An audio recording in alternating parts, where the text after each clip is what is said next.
I'm actually going to throw the book away. All you got to do is look up in the corner to see the legacy of our final honoree tonight.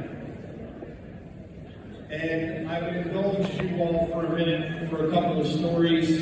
Tom is now rolling his eyes. I met Tom DeMatteis unceremoniously on the soccer field at St. Mark's in August of 1979, which at the time was actually the outfield of baseball diamond. It was the first season St. Mark's fielded a varsity boys soccer team. Coach Chickadell was running a 50-50 drill where the ball is sent in between the player and a goalkeeper. For the football guys, it's kind of like the nutcracker drill, but without pads. The ball comes in, I go out, Tom comes in, and there is a collision. Now, in the past, I have been accused of embellishing this story as to how I jumped up to check on the senior tri-captain because it wouldn't look good if the skinny freshman keeper took him out on the first day of practice. In reality, that is nowhere near the truth. I went through what could only be described as a Terminator-level damage assessment, making sure that all of my limbs were still attached. Breathing was labored. I'm not going to lie, it hurt. Tom did jump up to check on me. I'm not sure if it was out of team camaraderie or if the fact our families were friends. Tom was concerned about having to go home after practice, and when his mom, Mary Jane, asked how practice went, he was going to have to admit, well, other than naming the Phillips kid, practice went well. In that first season, Tom scored the very first goal in school history.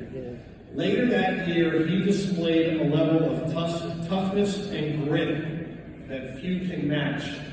And as I've talked to some of his former players about how tough a player he was, I don't know if they could appreciate it from his coaching days, but this story says a lot. We were playing Salesiana, not just any game, but Sal's. Instead of playing at Baynard Stadium, which was a goat ranch at the time, we played on a far worse field over at Rockford Park. The field was tilted at about a 10 to 15 degree angle. Sally's made sure that the opposing team ran uphill during the second half. The field was also apparently a party spot, as Tom came to find out. During the game, he went to ground, and he came up with a piece of broken brown beer bottle in the palm of his hand. Our JV coach, John French, who served as trainer, I recall hearing the words, hospital, stitches, tetanus.